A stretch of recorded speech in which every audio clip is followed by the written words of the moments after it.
Good morning to the world's best community and the world's most bang average football team. Man, I've got to stop with the nervous laughter. I think I just realised that Anfield is around the corner. Anfield on Sunday. It's always the toughest game for Manchester United every single season. Whenever the fixtures are released, this is the game that I look for straight away, let alone going into this game off the back of a season that we have had and in a week where we've lost 3-0 to Bournemouth and we've got knocked out of the Champions League and we bottomed our group. So I'm going to run through. We're going to have a big old chat about Liverpool, all right, in this show today. It's going to be the sort of community chat.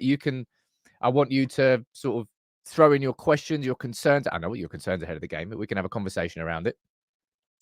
I want to speak a little bit more about the Graham Potter noise that's seemingly getting louder.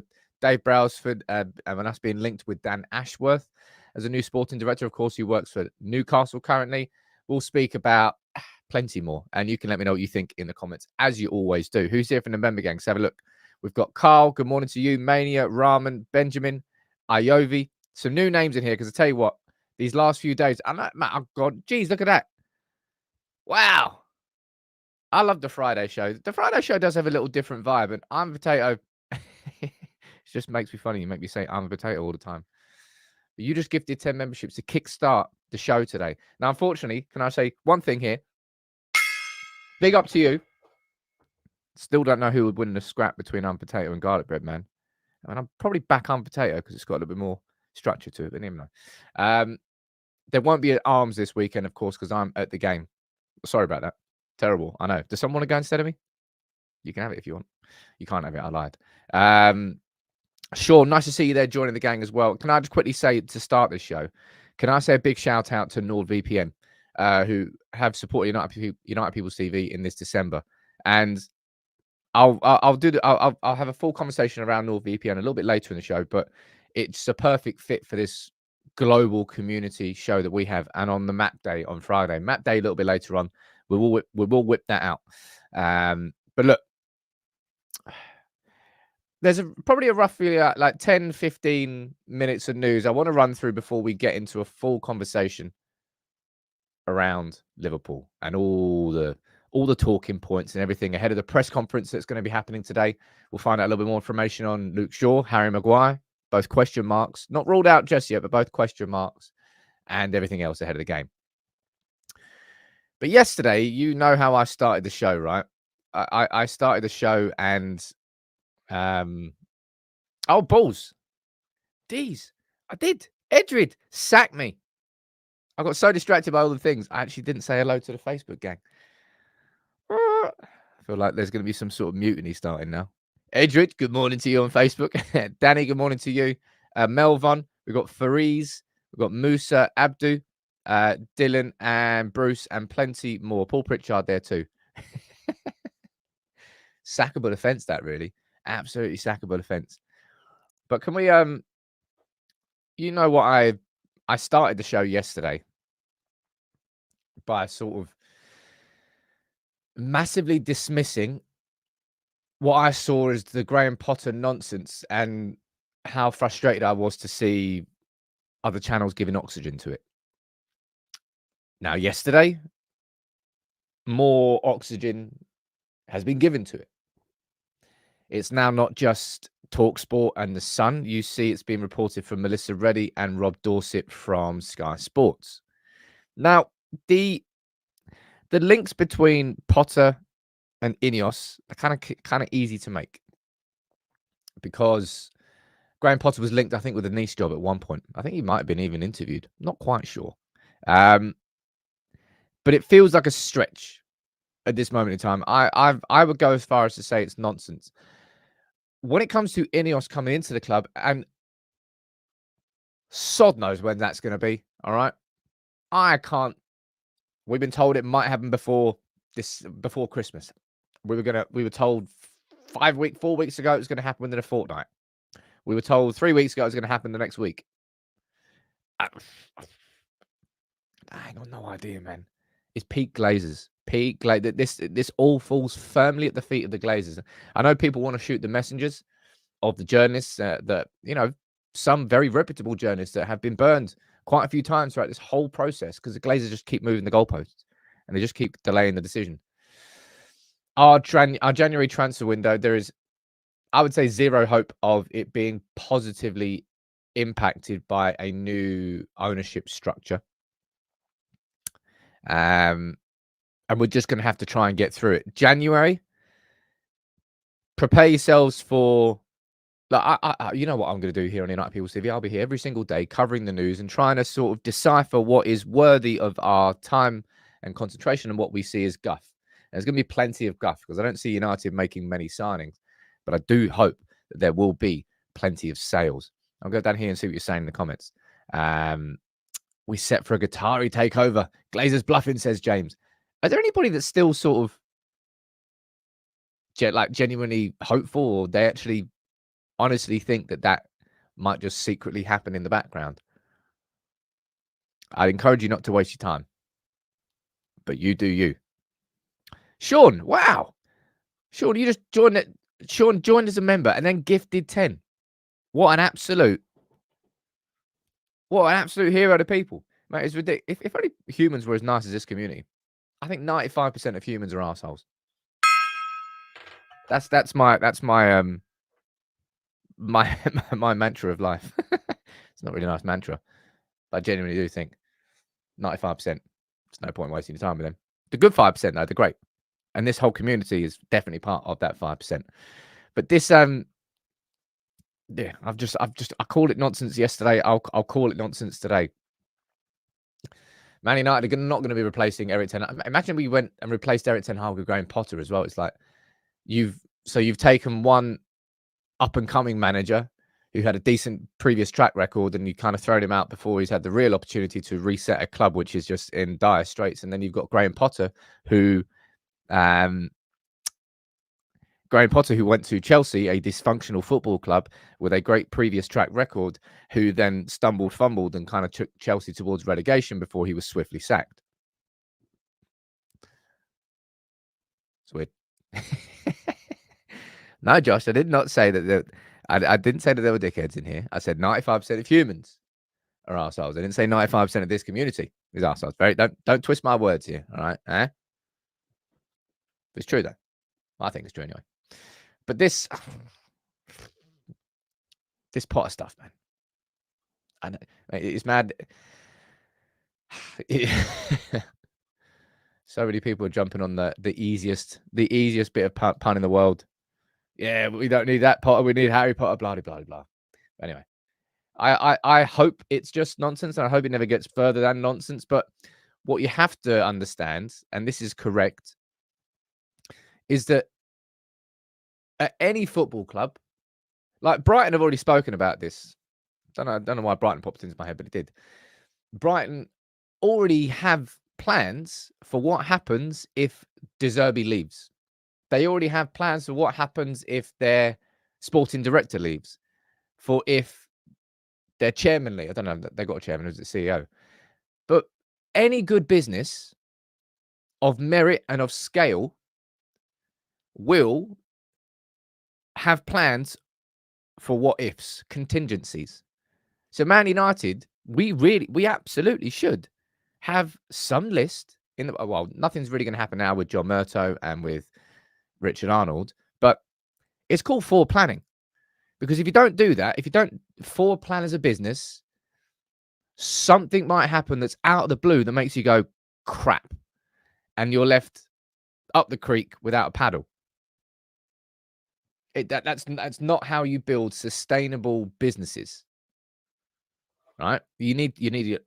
And I think I said this to you yesterday, and I know it's only on a very, very micro scale, but some of the things that I'm going through with United People's TV now about where do I want the channel to be in 12 months' time? Where do I want the channel to be in 6 months' time? What are we not doing that I'd love to be doing in 6-12 months' time? How do we get towards that? And that's where, everyone here is so generous as a community. Like, it's all getting put back into this. I can't tell you how much has been invested into United People's TV over this last few months. Like, the scale of everything's gone up a notch. We can see that with the community now, with Joe being on board as a community manager, with the shorts videos. I really, really, really want United People's TV to be moving towards doing really wicked long form narrative videos, like video essays, but around Manchester United. I think we could do so well with those bits of content, but that requires planning, requires bringing the right people in. And I know it's on a micro scale, but I can't do that without full planning. It's like, let alone running a football club of the size of Manchester United without that sort of full planning, which we're not very good at. We're very much a head down football club. Look at the day to day. We're not even good at doing it day to day. Let's be honest. But yeah, that's why the idea of having, whether it's Graham Potter or not, the idea of having contingency plans after Ten Hag, it makes sense. That's the correct way to go about things. But nah, man, sod Graham Potter. No, if we are going to have a manager who's sort of as part of the new younger generation of managers that are upcoming and have a decent track record previously, then I'm sticking with Ten Hag. All right, because you're looking at two very similar managers in that sense. Nah, that's just mad for me. Danny, you're angry with the media watch against Erik Ten Hag, and I think I said this before. Like Eddie Howe, Newcastle finished bottom of their Champions League group. They're below us in the table. Then there's not a peep. Oh, but they've had injuries. Okay. I think Newcastle overachieved last season, and let's be completely honest. Man United absolutely could. They reached the peak of where they could have been last season. Some might say that we did overachieve, but not a peep about Eddie Howe. Plucky Eddie Howe. It's a one. I don't know.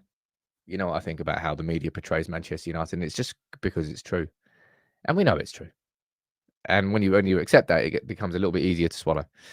Look at that, man. Gongshi and Alex, two proper OGs of the channel. Proper. There's so many OGs in here now. We can have a whole bloody army. Let's go. One for you. Can't wait to retire this. I worked on the software yesterday. Bombshell. And I genuinely worked on the software. There's quite a bit still to do, but the process has started. The process has started. Come on. Now, in terms of long-term planning, we know exactly the big missing piece of the puzzle. Manchester United is a sporting director, right? Josh, you're saying I am the OG. No, there's plenty of OGs. There's a lot of room in the OG gang to be shared around, but you are indeed one of the proper OGs. Big up to you. Dan Ashworth, the Independent, linking us again yesterday to him. Dan Ashworth, who, of course, left Brighton, if I'm correct, and went to Newcastle and became their sporting director. And if you look at the signings that they made, I think the Livramento one is the one I'm jealous of that they made. Really good foresight from that. But he's been linked with the job again. Now, let's go down and read the article. Paul Mitchell is still considered the favourite, but there's other possibilities. Newcastle, Man United hope to poach Dan Ashworth as director of football. Independent has been told the confirmation may not come until the new year. I don't care. I don't care. Paul Mitchell still remains a front runner, right? That's what it's saying there. Paul Mitchell still remains a front runner, but again, this is what Manchester United should be doing. You remember a video that I did a few weeks ago? I think I did it on. Oh, geez, I've no idea who I'm going to remember these names. The Atalanta sporting director, Paolo Maldini and Ricky Massara, former AC Milan, Andre Berta from Atletico Madrid. I don't think we talked about Dan Ashworth. Talked about like 3 or 4 or 5 different sporting directors. Lewis, you're saying down there, Edwin van der Sar. At some point, I think van der Sar will be at Manchester United. I'm not convinced about that, but I think that will happen in the future. I don't know when that will be. I don't think that Edwin van der Sar will really leave. Again, this is based just purely on my sort of opinion of van der Sar as a man. I don't think he'll leave Ajax until it's in a little bit more of a stable condition. That's just kind of my instinct on how I see van der Sar. And I think Ajax right now Well, they were in the relegation zone before they sacked their manager halfway through the season. And then they're kind of on the way back up now. But it's still sort of a rocky situation at Ajax. Sam, man, as far as I know, Van der Sar is good health-wise. Remember, he had was it a brain aneurysm? Was it a clot? I think he was on holiday in Croatia.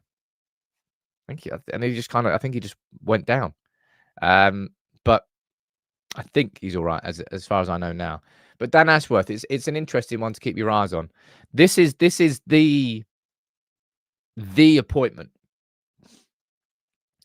Jean-Claude Blanc is going to be somebody that kind of works behind the scenes. He's your overall chief visionary. He's got the long-term 6 months, 12 months, 3 years, 5 years plans all laid out, and he's going to make sure that everything falls in line with that and that we don't lose track of that. But the sporting director, he's going to be the man at Manchester United who comes in and really has more of a direct impact on what we see from Manchester United as a football team kind of day to day. He's going to be in charge of the transfers. He's going to be in charge of profiling those players. He's going to be in charge of kind of problems behind the scenes so that the manager, Erik Ten Hag, can become the coach that we hired him as. And I know that a lot of people's opinions on Ten Hag have changed this season. I wouldn't say mine have changed on Ten Hag, but mine have certainly been reshaped, I think is a fair way to describe it. He's done a lot of things that I wouldn't have expected him to do. He's kind of gone down very pragmatic directions that I wouldn't have expected him to do. I would have expected him to stay a little bit more true to his own principles. It got us results at one point, but then coming out of that is a difficult thing to do. And look, Alfie, you're saying there's once said this club needs open heart surgery. I don't think there was one thing that Rangnick said that was wrong. But he was never empowered to make those changes. Everything he said was true and correct, but he looked above him for support, and instead he just kind of got drowned, pushed out the club, saying, less from you, mate. A little bit less. And of course, when Erik Ten Hag came in, he decided that he didn't want to work with Ralf Rangnick. So it was a little bit of given to Man United, gave the power to Ten Hag. At that point in time, Man United could easily have said,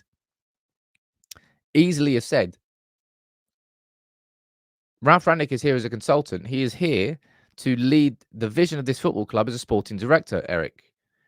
You have to accept that and come in as our manager. Rangnick will be in charge of this behind the scenes. And a club with proper organisation, with proper powers structures in place, that wouldn't really have been a conversation. The fact that Ten Hag was able to come in and say, I don't want to work with him, and then he got booted, was indicative of Manchester United were kind of making it up on the spot. We were like, let's get Ralf Rangnick in as interim manager. I don't know, just tell him he can have some sort of consultancy role, some sort of consultancy role when he's finished. But he's been a bit crap as manager. Maybe we shouldn't have him in. Well, why don't we?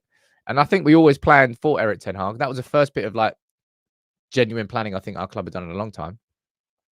And then Erik came in and said, I don't want to work with him. I want to make those decisions. And the club was like, all right, go on then, Erik. We'll do what you want.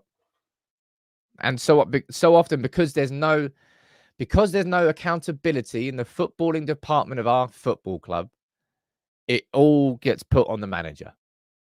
That's why we signed that. Ten Hag's signings largely have been bad.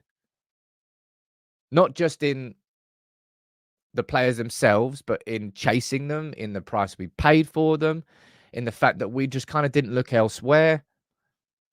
It's because we didn't have a proper transfer department in place. So Ten Hag had to make it up on the spot.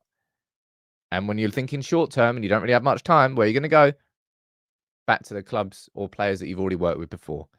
And there we come in. It just all feeds into the problem. So that's why the appointment of a sporting director, the correct sporting director, is the most important thing our club will do. As important as Jean-Claude Blanc might end up being as a CEO, Dave Brailsford as the processes man. Dave Brailsford is the man.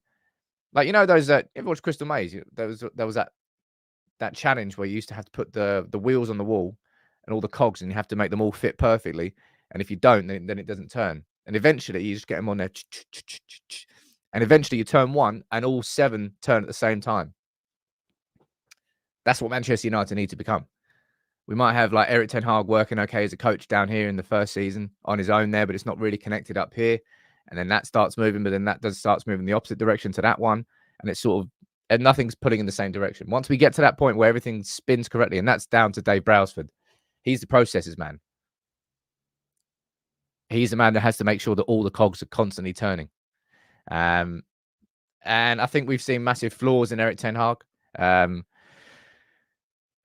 his stubbornness to the system this season is, I would say, has been the biggest downfall for Ten Hag. I spoke about that in my video yesterday. I'll speak about it in my starting 11 video. It's going out a little bit later today, but that system has to change. That same system when we had our strongest 11 at the start of the season, we had Martinez, we had Varane, we had Casemiro. That system was still exposed when we had all the players there. So I can't just say with utter confidence that when the players are back in, this system's going to be like brilliant. There you go, it's working perfectly now. I just think it doesn't work in the Premier League. I think the intentions were there from Ten Hag, but the reality is a little bit different. Brian, you're asking live tomorrow morning again. I'm planning on doing a live tomorrow morning. Yes. Of course, it will depend if there's conversations that I think are worthy of taking up your Saturday morning. If no more news comes out, I won't just pull a story out and just waffle for 40 minutes for no reason. But if there is, of course, I will be here. Garlic bread, man. Trying to make it feel better here. Don't be nervous about Anfield. I'm done being miserable now. I've completely embraced our shitness, and I'm going to shamelessly laugh if they fail to put 7 past us this time. But you started that comment, you tried to make me feel better, and then you didn't towards the end of it. But we'll speak about the game in a second. There's something that sort of happened behind the scenes. I'm sure you saw these pictures this week. Martinez back in individual training, back with a I hadn't seen that physio before, and the reason I hadn't seen that physio before is because he's new. Manchester United's men's team have taken, is it the head physio? Or was it just, no, he's taken the head physio from the women's team, has now come across to the men's team, which kind of seems a little bit weird. I mean, I can understand it. Inside any parts of a business, people can get promoted and move between different departments. I understand that, but that's going to be sort of to the detriment of the women's team that their head of the physio has come across. It depends whether or not they replace him. Richard, you know what? That's a really good question down there from you. In fact, that's so good that I'm actually going to make that a poll for today, because I've not got a solid answer to this, right? Let me write it down. Who should be United's captain on Sunday? Because I don't actually know who is our vice captain. Do we have like a collection of vice captains? Because Bruno's suspended. Casemiro might have been captain. Varane maybe. I would say Luke Shaw, if he's fit, could be an option. I don't think it can't go back to Maguire, because that would be a bit of a weird one. And then who else are you going to do in that team? You're not going to go Lindelof. I mean, I'm going to put it down here. I don't think it should be, but I'm going to put it down here. You could put McTominay. Rashford may have been if he was in form, but he's not. He's bang out of form. You're not going to give it to Haaland. You're not going to give it to Anthony. You're not going to give it to Mainu. You're not going to give it to Amrabat. It's probably one of those 3. Is it Maguire? Maguire is vice captain? I have no idea who our captain is. Well, I know. Well, that's a lie. I know who our captain is. I've got no idea who our vice captain is. Evans? I don't know. Anyway, I've put 4 options down there. I'll be interested to see how that poll goes throughout the show. All right. Before I quickly do move on, and we're about to have the full conversation around Liverpool, can I one more time say a big shout out to NordVPN for supporting United People's TV. These sorts of integrations, which I do think this one really, really fits the bill with our global community. These help me to invest and make United People's TV even bigger and better. So please give me 90 seconds of your time and follow the link in the description. Just want to say a big festive shout out to NordVPN, our sponsors for this video, supporting this global community that we've got all around the world. Reds, USA, Denmark, Norway, Bulgaria, Mozambique, everywhere. And you're all part of it. And NordVPN is there to protect your own identity. That is what a VPN does. VPN stands for Virtual Private Network, and it's there to encrypt your own identity online, especially in like public Wi-Fi scenarios. I said it last week, but it's completely and utterly true. It's there to protect you. That's what it's there for. It makes the internet a safer and better place to use, no matter where you're using it. There's plenty of ways you can use a VPN. As I told you last week, I used it out in Ghana when I'm going to be going away. I don't know, my next holiday in April. Where am I going? I went to Morocco last year. Where should I go this year? Let me know in the comments. But when I go there, I'm going to be using a VPN, watching BBC, iPlayer, all the stuff that you can't watch unless you're in the UK. Well, you can. That's why you use NordVPN. It's there. Honestly, it's not that you'll enjoy it. It will just make the internet better for you. So you should try it. And with United People's TV and NordVPN, you're going to get 4 months extra. All you need to do is follow the link in the description. You get a 30-day money-back guarantee. It's no risk. And I'm telling you, I've used it out in Ghana. I've used it out in Morocco. I'll use it when I go on holiday next. It's a good thing. Links in the description. Festive cheer. Festive cheer indeed. As I said, big up NordVPN for supporting us, and big up to this community. Onwards and upwards we go in 2024. And I hope the football team comes with us. But before we get to 2024, we have the small... We got some tough games coming up, by the way. Some tough games coming up. We've got Anfield on Sunday. Then we've got West Ham away. Then we've got Villa on Boxing Day. And then we've got Forest away on the 30th.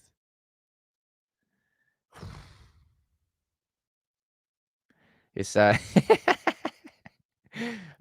everyone enjoy the little festive silent night in there.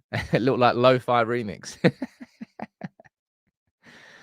JC, you've got a big suggestion down here. I'm going to read this out, and then I'm going to go and take a look at the poll and see what you're saying. JC is saying, why not make Højlund captain so everyone can recognize and pass to him? I mean, again, if you don't laugh, you'll cry. Man United have got to... With Højlund, I'll speak... let's speak about it now, actually. With Højlund, it's a bit of a two-way street, I would say. That performance from me... That performance for me against Bayern Munich was probably, and I don't mean this in a massively condescending way, but I don't really know how else to describe it. It was probably the most immature performance from Højlund. Up against Kim and Upamecano, 2 very physical centre-backs. Højlund had used the sort of same strategy he'd used against the likes of Copenhagen and Galatasaray and previous teams where it had worked. Lesser teams, because he had the muscle, he had the strength. Against Bayern Munich, he just got bullied. Just got pushed off the ball. They knew the right things to do at the right times. And physically, he wasn't winning that battle. So what he should have done, and what Manchester United should have done against Bayern Munich, was instead of balls into Højlund, for him to chest down, control, and try and feed others into play, it should have been balls over the top. And Højlund could easily have spun those defenders. Bang, bang, gone. But we weren't really playing those balls. Now, against... Liverpool the weekend, he's going to come up against Van Dijk, and who's their partner now? Is it Kwanzaa? I think he played against St. July. Liverpool lost on Thursday, but they've kind of rested the whole team, so it doesn't really matter. And yeah, they definitely use their experience, but Liverpool will use that same experience on Sunday. So I don't think we should be playing it into Højlund all the time, which is what we did against Bayern Munich. Gomez, Konate, I'm not actually sure. I'm not sure who is playing it, who is going to be playing there instead of Matip. But I'd like to see more balls in behind for Højlund, or balls in behind for Garnacho and Højlund running in the box. Man, you can't help but be nut. Even if United are bang on form, right? Even if United are full of beans, you just cannot go to Anfield confident. You can go with some confidence, but you go there with trepidation and you go there with nerves. What do you want to see different on Sunday? Fire in your questions, comments, and everything, right? I want to have a conversation now for the next 15, 20 minutes about the Liverpool game. Steve, you ledge, man. You just gifted 5 memberships as well. So that's 25 of you. damn it, I didn't do that video yesterday. I'm finding myself doing about 100 million jobs a day as right now. I didn't do the video yesterday because I know that some of you might be struggling to link your YouTube accounts to your Discord accounts. If you just join the Discord and in the introductions and in general, just say you need some help, the mods will be there, Joe will be there, and other people will be there to guide you through it. And I'm going to try it. After this, I will record a little video and put it into the community tab because I think some people are struggling. I think it's easier to link your account if you're on desktop. There's something wrong with Discord on the mobile apps. So try and link it on desktop. I think it'll be easier. But Steve, that one's for you. Now let's talk about it, all right? I'm going to go down and read plenty of your comments here. As I say, I tried to make this as interactive as possible. But let's go. Craig, you're struggling with it. Check out the community tab on YouTube after. I'll leave a little video there. Cobby in Bruno's place with Amrabat and McTominay, says Ben. I'll leave my starting 11 for the video that's going to come out just after the press conference. But I'd be surprised more than anything if this isn't the game where we finally do see Amrabat and Mainu together. And partly because Ten Hag's hand is forced. And sometimes when you're being stubborn and you can't sort of see, what is it? You got wool over your eyes, you can't see the wood from the trees? Whatever, I always get those bloody sayings wrong. Ten Hag can't quite see it. I don't know. But I think this is the thing that's kind of always been annoying me this season about Ten Hag. All right. You can say what you want about how we've played this season, about Ten Hag's mistakes. All right. But Erik Ten Hag is a very good coach and has proven that at Ajax, proven that in the Champions League with Ajax. He knows how to set up a team and he knows how to tweak a team, which is what's made it annoying that he can see that this system is just not working at this stage, but is almost sort of like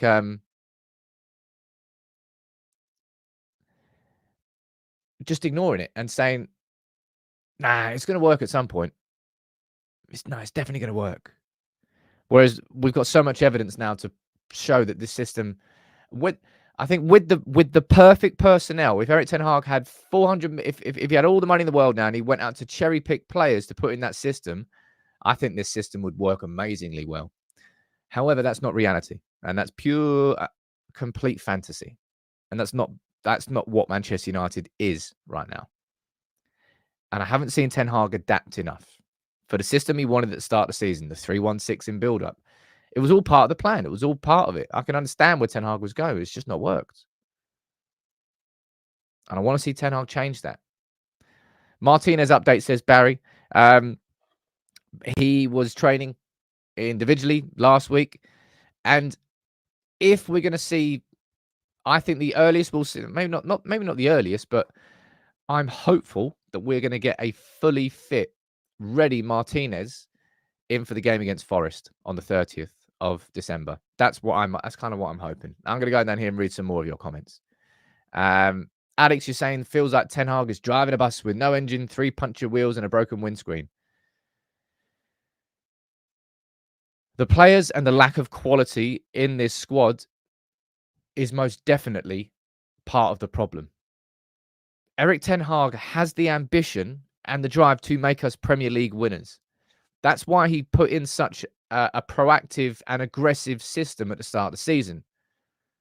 However, he quickly found out that it wouldn't work. I think he got it wrong with his transfers. I've supported the Mason Mount transfer because I was probably in the same gang as Ten Hag that put a little bit too much faith in Casemiro. And I don't mean that in the same that Casemiro let us down, but just we should have all had the foresight. Maybe some of you did more than I did. Should have had the foresight that Casemiro wouldn't have worked inside this system because he would have had to cover too much ground on his own.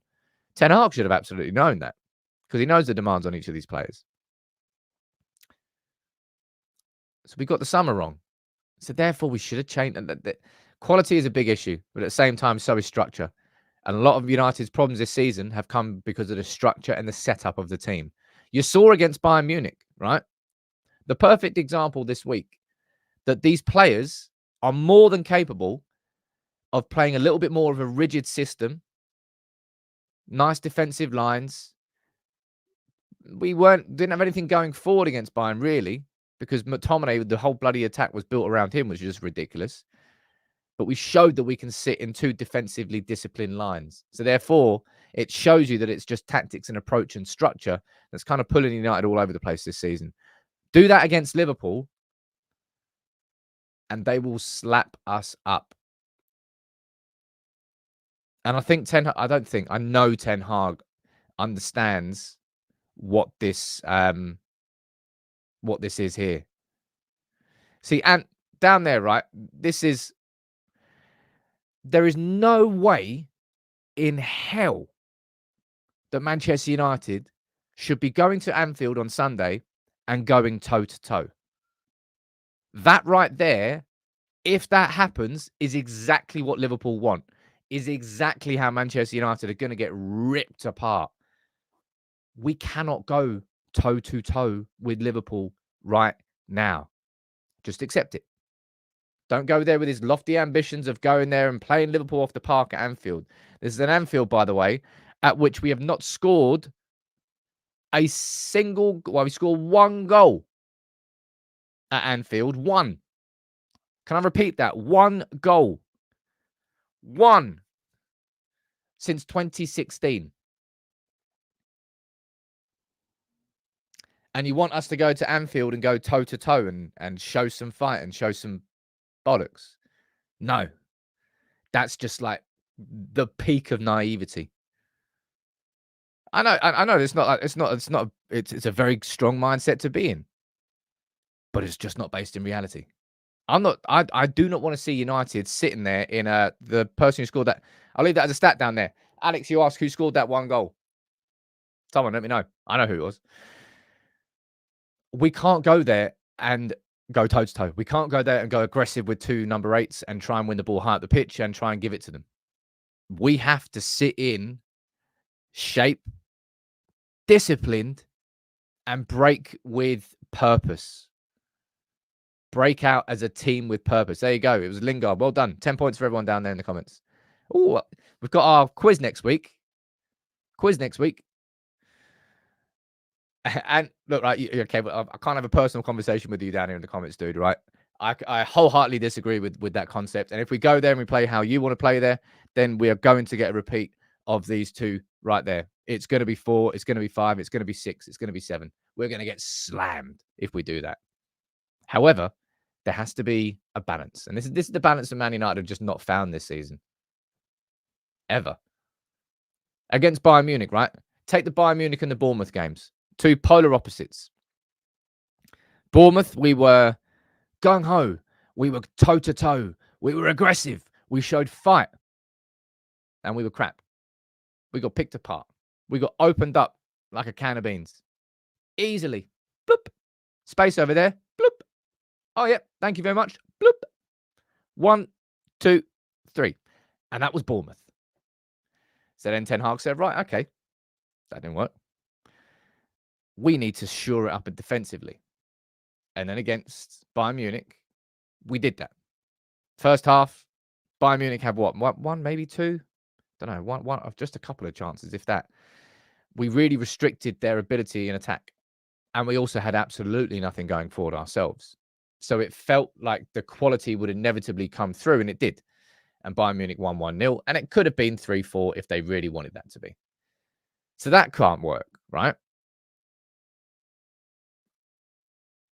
So then what do we do? Okay, I'm going to go down here and ask you in the comments, right? Ant thinks that we should go toe-to-toe, go with fight, go with battle, and try and basically beat Liverpool at their own game at Anfield, a place we've not scored at. Well, we've only scored once since 2016. And I don't think that's the case. But I also do not think that we should be sitting in... Because if we sit in the same shape that we did against Bayern Munich, we've still got McTominay as our bloody number 10. ARJ, they didn't shift second gear, and they didn't need to shift second gear. That's what I mean. We were defensively sound, but as soon as they got the goal, they knew that we didn't have much of a spark going forward. How do you find that balance? That's what I mean. If we counter, we have to counter with purpose and structure. Hold for a draw, says Sky. If we go there holding for a draw, I don't think we're going to get it. I think the quality of Liverpool will eventually come to the pressure that they'll put on. If it's 0-0 going into the last 15 minutes at Anfield, you have any idea how much Liverpool are going to turn that screw? Guaranteed. So that's an 89th minute winner there, 1-0. There's no way we hold out for a 0-0 against Liverpool. This defense is simply not capable of doing that. So how the hell do you find that balance between the two? I don't know. A super chat there from I'm Potato, and then I'll read some more of your comments out. Get my message in early for map day. Spud.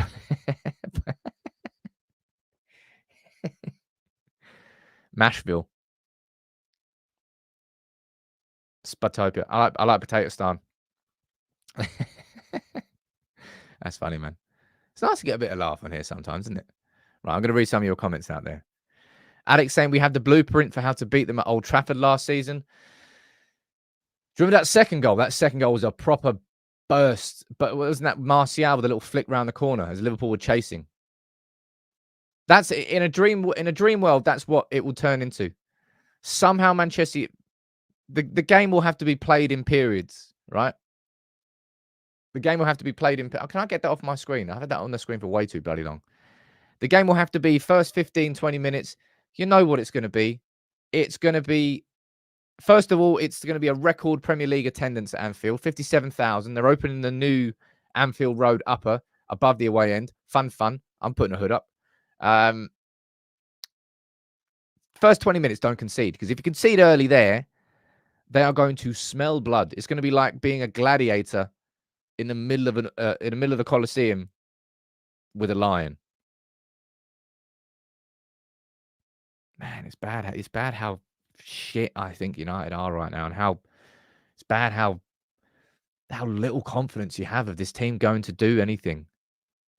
It does really feel like the firing squad. Damn. Josh is saying we can't go there and press the defense. Last season, that was the problem, and the midfield was pressing and trying to man mark, and we got ripped apart. That's been Manchester United all season, right? But then also at the same time, you can't do what you did against Bayern Munich and try and sit and contain for the full 90, because the quality will ultimately come through, and then you don't have the ability to then get that goal. In an ideal world, and this won't happen, in an ideal world, Man United don't concede in the first 20 minutes. We score around about the half an hour mark, 1-0, going 0-0 at 1-0 at half time. Then we just sit deep and disciplined. Liverpool come at us, and then they leave space in behind, and we get a second goal. We go forward 2. Liverpool get 1 back. We end up winning 2-1. That's the dream situation. All right, that is never going to happen. That is never going to happen. But I'd love it to. Man, just to be in that away end on Sunday, and for us to get a result against Liverpool with the negativity around the club, with all the noise around the manager, I would just love it so much. I would love it so much. Doesn't mean it's going to happen though. Fantastic, man. Johan Soberg. You just gifted 10 memberships. Look, Sean, I might be the lucky star. Do you remember that tune? Lucky Star with Dizzy Rascal. Is it Dizzy Rascal and Basement Jacks? Lucky Star. Man, that is a banger. You're going to make me listen to that now. What year was that out? 2003. If you haven't listened to that, old school, go and listen to that. Anthem. I hope I'm a lucky charm. I really, really do. In terms of like, look, let's kind of move the conversation forward a little bit. It's nice to have just a little chat about it, really. Shaw and Maguire, we don't know. Of the two,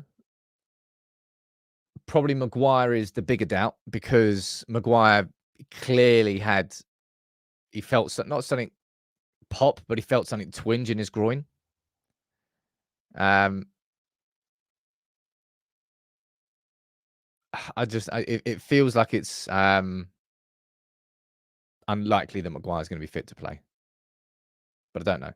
Luke Shaw went off as a precautionary thing, didn't he? Because he felt his hamstring, so that might be fine. But mate, Luke Shaw got like we can say, oh, yeah, we need Luke Shaw against Salah, but then Salah twisted his blood last time. And this is going to be a game, right? If Garnacho starts on that, whoever's starting as our left winger, arguably is going to make the difference in this game from a defensive standpoint, because we need to double up on Mo Salah. And we can't do that by don't drag a central midfielder out to sort of close the gap and man mark him, because that's stupid. You're just going to get exposed on the edge of the box by someone else. It's going to have to be our left winger, Garnacho, most likely, dropping back and defensively covering with whoever our left back is. It's huge. Huge. I'm really looking forward. I say I'm looking forward.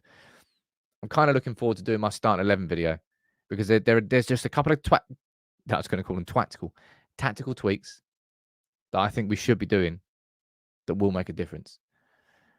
Johan, you madman. Oh, wow. That is... I love how... Honestly, this community is so generous. It really, really is. You just gifted another 5 memberships. Big up to Johan. The second best Johan behind Cruyff. Sorry, dude. That's all right, though. You can be second behind Johan Cruyff. It's not too bad. Anti saying is Reguilon fit. You can match Salah for pace at least. I mean, so can Shaw, right? I've got no idea what the best 11 is to play here. I really, really don't. But I'm nervous, man. I'm beyond nervous. Can I ask you down in the comments, right? Let's get this up here. In fact, let me look at who you think should be captain, right? So we've got 500 votes. By the way, there's only 150 of you have liked the video. If you can, drop a like. It's we're absolutely in fair weather community these days. And I don't blame, I'll be honest. I'd love sometimes to be able to just switch off from United. Right now. It's tough. But I never will. I don't blame some of you. I really, really don't. But can I ask you in the comments, what's your prediction for the game? So we've had 450 votes on the poll, and 49% of you think that Varane will be captain. 28% of you think that Shaw will be captain. 14% of you think Maguire, and 9% of you think McTominay. So nearly 50% think that Varane will captain us, which means that 50% of you think that Varane will start. I imagine Varane will start. He was playing a really strange position against Bayern, wasn't he? He was kind of left centre-back, but because of how far up the pitch was it Shaw was pushing? Was it Reguilon? No, it was Shaw. Because of how far Shaw was pushing up the pitch, he was almost operating kind of as a left-back at times and kind of running forward. It was a bit of a really strange position for him. Oh, man, look at that. Danny as well. Danny, the champion of the world. Used to listen to that as a kid all the time, fall asleep to it. Love it. Anyone like an audiobook? I like an audiobook. One for you. Currently listening to Lord of the Rings with Andy Serkis. And it's like a 35-hour audiobook. Do start dreaming about hobbits, though. It's good fun. I'm waffling now. Let me see what you're saying in the comments. Madhouse, you're going for 3-1 United. 2-1 says Paula. 2-1 says Alex. I predicted the score almost every week. At some point, you'll be right. I'm going 4-1 Liverpool, says Ant. 2-2 draw. 4-1 says Aaron. 3-1 win to United. Jack, you're trying to be optimistic. That's not optimistic. That's like, y'all be dreaming. Y'all be dreaming. 3-0 to United easy, says Edwich. I mean, just imagine. Just imagine. Nah, not let myself do it. For me, going on Sunday, I'll speak about it, I suppose, a little bit. We can speak about this a bit more tomorrow. After all the team news is out, after all Ten Hag's press conference. Yeah, we'll definitely do a show tomorrow.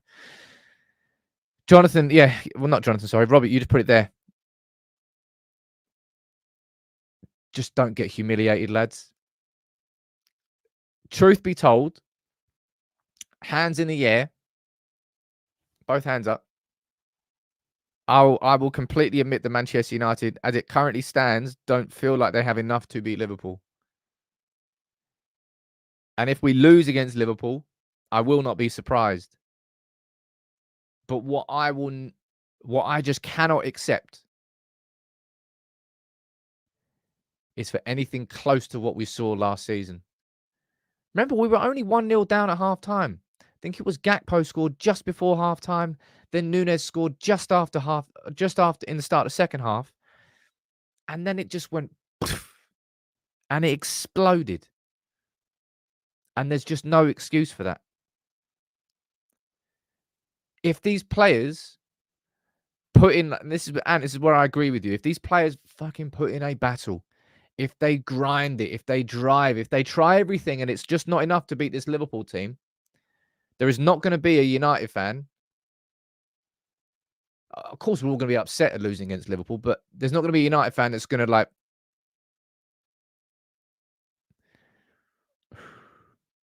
The performance is everything on Sunday. If the result comes as a consequence of the performance, then brilliant. But the performance has to be there. They got humiliated last time, and it didn't seem like they downed tools. It just seemed like they just checked out as soon as the second goal went in. That cannot and will not be accepted on Sunday. And it's up to Ten Hag as a manager to make sure the players fucking know that. And if he needs to, making changes at half time because we need them. Man, it will be amazing if United can somehow put a rabbit out the hat. I don't think they will, but it'll be amazing if they did. Can I just say, we've had some tough weeks here as on United People's TV this season so far. The week after Newcastle was a bad one. The week after playing City and then playing Newcastle midweek, that was a bad one. And this has been a real bad one. Losing to Bournemouth, the way we lost against Bournemouth, losing to Bayern, just how badly we just checked out the Champions League. And now we've got Liverpool coming up next. It could well be worse on Monday than it is right now. And I do not think that changing this manager is the right thing to do at this football club. But I have to admit, if United go there on Sunday and we put in a sort of similar performance and there's a similar result to what we saw last time at Anfield, my emotions will probably definitely take over. Because there's only so much humiliation you can take. And it's going to be a lot more visceral because being in it, and that's what it is like. Don't mean this in an offensive way to non-match going fans, but when you've made the trip and you've got a 3.5 hour train journey there, and then you're at the ground and you're there as a tiny little away end compared to 50,000 Scousers, and then you've got another 4-hour journey home, the feeling is going to be more visceral. They are. It's just true. So let's see what happens on Sunday. I don't even know if I'm going to be able to get a match reaction done.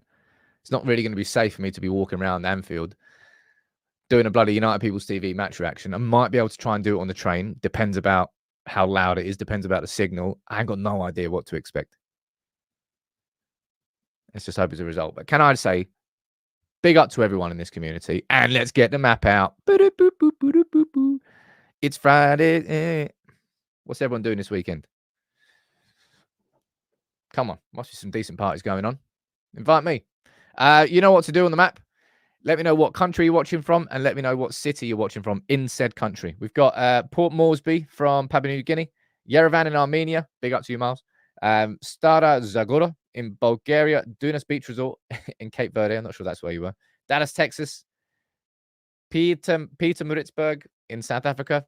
Let's get a few of you on the map now. Mark saying it's not easier to drive there. No, not really. It's like about a 5-hour drive-ish. And then I've got to be sober, and then I've got to drive 5 hours back. Now, that will be, I know it's going to be probably a miserable day, but that will be an incredibly miserable day. So I'm definitely going to get a train. We've got Richie watching from Hat Yai in Thailand. Definitely not got that on the map yet. Where's Hat Yai? I went south both times I went to Thailand. I don't really know why. Well, actually, I do. I just wanted to party. Sticky fried chicken. I don't think that's where you are. Hat Yai. There you go. On the map, sir. Welcome aboard. I wouldn't mind some sticky fried chicken, actually. You got Johan watching from Ludvika. That sounded very Russian. I don't know how to say that. Ludvika? In you go, sir. Big up to you, Johan. Let's get one more on the map. Let's get...